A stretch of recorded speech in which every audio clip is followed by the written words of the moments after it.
ಇನ್ನು ರಾಮೇಶ್ವರಂ ಕೆಫೆಯಲ್ಲಿ ಬಾಂಬ್ ಸ್ಫೋಟ ಪ್ರಕರಣಕ್ಕೆ ಸಂಬಂಧಪಟ್ಟಂತೆ ಈಗ ಶಂಕಿತ ಬಾಂಬರ್ನ ಮತ್ತೊಂದು ದೃಶ್ಯ ಟಿವಿ ನೈನ್ಗೆ ಲಭ್ಯವಾಗಿದೆ. ಶಂಕಿತನ ಮತ್ತೊಂದು ಎಕ್ಸ್ಕ್ಲೂಸಿವ್ ದೃಶ್ಯ ಟಿವಿ ನೈನ್ಗೆ ಈಗ ಸಿಕ್ಕಿದೆ. ಬಸ್ನಿಂದ ಇಳಿದಿರುವಂತಹ ಶಂಕಿತ ಉಗ್ರ. ಸೊ ಈತನ ಒಂದು ದೃಶ್ಯ ಈಗ ಸಿಸಿಟಿವಿಯಲ್ಲಿ ಸೆರೆಯಾಗಿದೆ. ಬೆಳಿಗ್ಗೆ 11:10ಕ್ಕೆ ಈತ ಬಸ್ನಿಂದ ಇಳಿದಿದ್ದಾನೆ. ಶಂಕಿತ ಬಾಂಬರ್ ಈತ. ಸೊ ರಾಮೇಶ್ವರಂ ಕೆಫೆ ಬಳಿಯ ಬಸ್ ನಿಲ್ದಾಣದ ಒಂದು ದೃಶ್ಯ ಟಿವಿ ನೈನ್ಗೆ ಈಗ ಲಭ್ಯವಾಗಿದೆ. ITPL ಮಾರ್ಗವಾಗಿ ಈತ ಬಂದಿರುವಂತಹ ಸಾಧ್ಯತೆಗಳಿವೆ. ತಲೆಗೆ ಒಂದು ಕ್ಯಾಪ್ ಹಾಕಿದಾನೆ, ಮಾಸ್ಕ್ ಕೂಡ ಹಾಕೊಂಡಿದ್ದಾನೆ. ಅಲ್ಲಿ ಬಂದು ಈ ಶಂಕಿತ ಉಗ್ರ ಇಳಿದಿದ್ದ. ನೋಡಿ, ಈ ಒಂದು ದೃಶ್ಯಗಳನ್ನು ನಾವು ನಿಮಗೆ ತೋರಿಸ್ತಾ ಇದ್ದೀವಿ. ಅಲ್ಲೇ ಇದ್ದಂತಹ ಒಂದು ಕಮರ್ಷಿಯಲ್ ಕಾಂಪ್ಲೆಕ್ಸ್ನಲ್ಲಿ ಅಲ್ಲಿದ್ದಂಥ ಒಂದು CCTVಯಲ್ಲಿ ಸೆರೆಯಾಗಿರುವಂಥ ದೃಶ್ಯಗಳಿವು.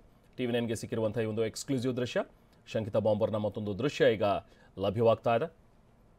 ದೃಶ್ಯಗಳಲ್ಲಿ ಗಮನಿಸಬಹುದು. ರಾಮೇಶ್ವರಂ ಕೆಫೆಯಲ್ಲಿ ಈತ ಏನು ಬಾಂಬ್ ಸ್ಫೋಟಿಸಿದಾನೆ ಅನ್ನುವಂಥದ್ರ ಬಗ್ಗೆ ಈತನ ಮೇಲಿರುವಂತಹ ಒಂದು ಆರೋಪ, ಆತ ಎಲ್ಲಿಂದ ಬಂದ ಅನ್ನುವಂಥದ್ರ ಬಗ್ಗೆ ಒಂದಷ್ಟು ಸುಳಿವು ಈಗ ಪೊಲೀಸರು ಕೂಡ ಪತ್ತೆ ಹಚ್ತಾ ಇದ್ದಾರೆ. ಬೆಳಗ್ಗೆ 11:10ರ ಸುಮಾರಿಗೆ ಈತ ಬಸ್ನಿಂದ ಇಳಿದಿದ್ದಾನೆ.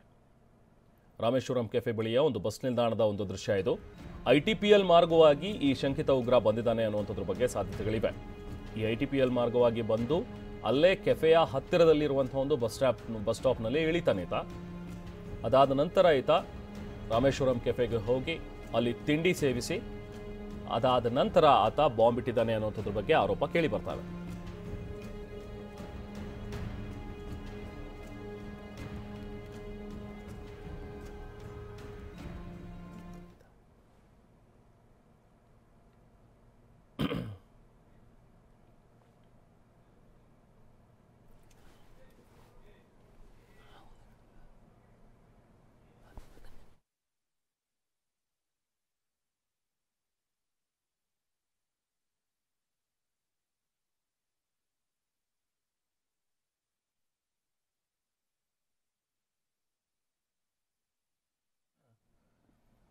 ಈತ ITPL ಮಾರ್ಗವಾಗಿ ಬಂದಿದ್ದಾನೆ ಅನ್ನುವಂಥದ್ರ ಬಗ್ಗೆ ಈಗ ಸಿಗ್ತಾ ಇರುವಂಥ ಒಂದು ಮಾಹಿತಿ. ITPL ಇಂದ ಬಂದು ಈತ ರಾಮೇಶ್ವರಂ ಕೆಫೆಯ ಬಳಿ ಇರುವಂಥ ಒಂದು ಹೋಟೆಲ್ನ ಹತ್ರ ಆ ಹೋಟೆಲ್ನ ಹತ್ರ ಇರುವಂಥ ಒಂದು ಬಸ್ ಸ್ಟಾಪ್ ಹತ್ರ ಇಳಿದಿದ್ದಾನೆ.